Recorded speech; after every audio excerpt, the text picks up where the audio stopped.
Hey guys, welcome back. So this is part 2 of the reality of what it is to work for Meghan and Harry, or should I say milk bottle and has been. So this is part 2. The reality of it is that this is not a surprise for me, because inside sources have been emailing me for some time, leaking information about what goes on in the household of the Sussexes. It's an absolute nightmare. They have had to bear witness to Meghan having a physical fight with her mother, which was very ferocious. That was last year. Then there was the nanny who leaked to me, and there have also been gardeners and field workers, staff who basically take care of their grounds, talking about what they have witnessed. And a lot of these people have decided to quit because it was so stressful that they would rather be unemployed for a short period of time while they're in between jobs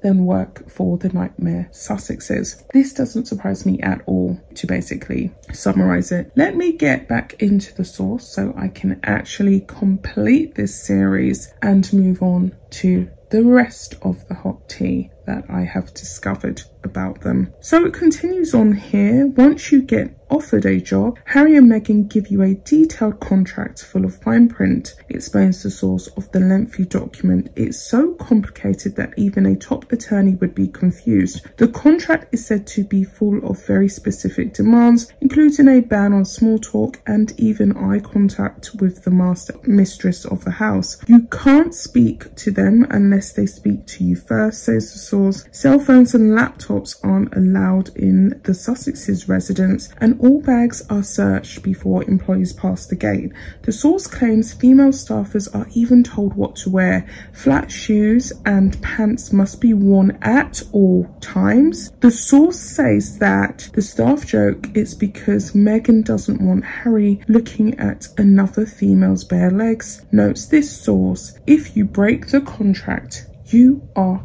out, and quickly. Now, it's no secret that Meghan Markle doesn't have the biggest calves. She doesn't really have the thickest legs. And I mean, a lot of people have mocked her legs, and I guess growing up having that kind of mocking, she would definitely have those insecurities. This doesn't surprise me. This is a very common thing amongst very wealthy women and aristocrats and ladies of the house, whereby they do not want women who have more enhanced attributes than themselves for it to be flashed and waved in front of their faces, which could lead their husbands into temptation. So I wouldn't really polarize on that, but you can definitely see that that insecurity would definitely come out. It would definitely be there. She's in Hollywood, the land of the beautiful, as they say, as it's known, the land of the glamorous, the land of the perfect, the land of the nipped and the tucked. I do believe that Meghan Markle unfortunately did really suffer because her physique is very slender, and I think that she did struggle in Hollywood in part due to that. She's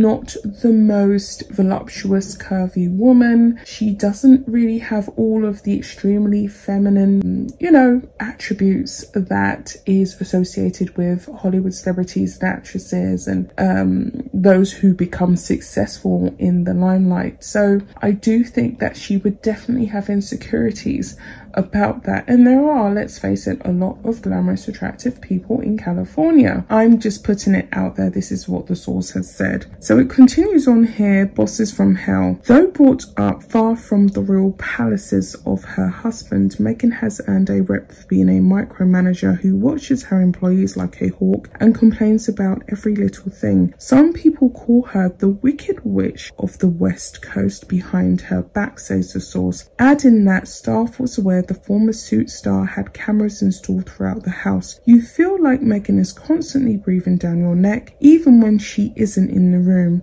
No misstep is too small for the women's rights advocate. If you forget to put the top back on a pen, you will get told off. The source reveals, adding that one assistant was fired on the spot because there was a typo in Harry's to-do list. She left in tears. Neat freak Meghan wants things in perfect order at all times and is said to threaten termination if something is not done to her liking.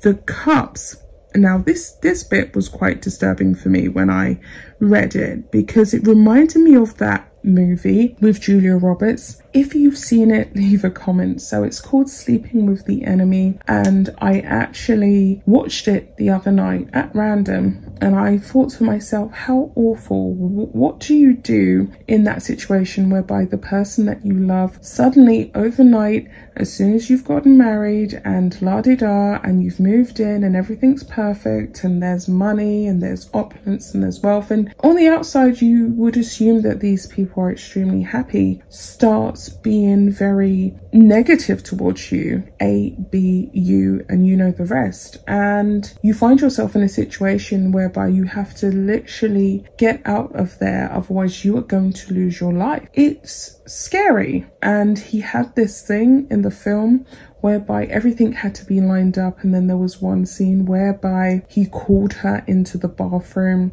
and he told her to look at the hand towels because they was misaligned, and she was just like, oh sorry, I forgot, you know, and everything in the cupboards, all the tins of soup had to be facing a particular way, and it was just crazy. You just think, wow, you know. And I think that most women, or a lot of women in love in a new marriage before they get hit, possibly would try to keep up to these impossible standards, but you're only going to do it for so long. So in the film, she ends up escaping. But what they say here is quite scary. And the scariest part is that I actually believe it to be true. The reason why I believe that Meghan and Harry would be telling staff members to line up tins of soup, make sure that the towels are identically straight, and measuring their folding with a ruler, I do believe all of these things go on in their mansion, is simply because they've tried to tell the public and paint a narrative that they want us as the general British public to believe for so long now. And you would think that most rational, normal people would say, or at least accept, that their perception of events and their viewpoint on their royal duties and the job that they had as senior royals is very different to ours, and that they are in the wrong. And maybe there are some things that they could have gone over, and there are a lot of things that they could have done better, and a lot of things that they just didn't really need to say. And they would start to look at themselves in a private capacity and think, oh, I'm going to change this, maybe I should do that, maybe I should do this, maybe I should go back, serve the firm for a couple of years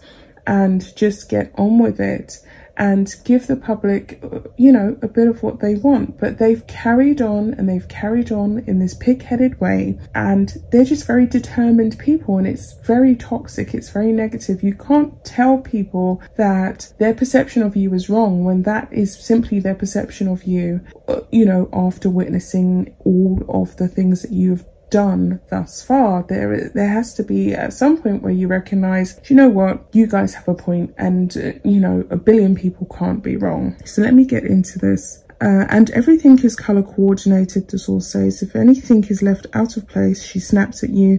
Meghan isn't above playing mind games. She expects her staff to be well read and test their intelligence in front of colleagues. Harry is dirty. He is just as exhausting. He's the biggest slob, the source says. The royal who grew up with an endless supply of nannies and housekeepers to clean up after him. The bathroom is the worst. He doesn't flush the toilet, and there's toothpaste all over the sink. Worst of all, he leaves his dirty underwear on the floor for the help to deal with, says the source. Maids wear rubber gloves because they don't want to touch anything in there, never mind the dirty dishes and the half-eaten sandwiches that he leaves everywhere. And the former military pilot is known to leave everything around the house. Being up close and personal with the royals, or at least former royals, in other words, is no fairy tale. So many people quit because of the way they boss them around and not the job. Put it this way, getting a job with Harry and Meghan simply isn't worth the headache, it's not worth the stress, it's not worth the hassle. Are you guys surprised? I'm not surprised. I believe everything that they've said to be true, and good luck. I wish the current staff members good luck. If anyone wants to reach out to me and they want to drop an email and let me know what they're going through, I will definitely put it up and put it out there for everyone to see, because people need to know the truth about this couple. So with all that being said, I will be back. Bye.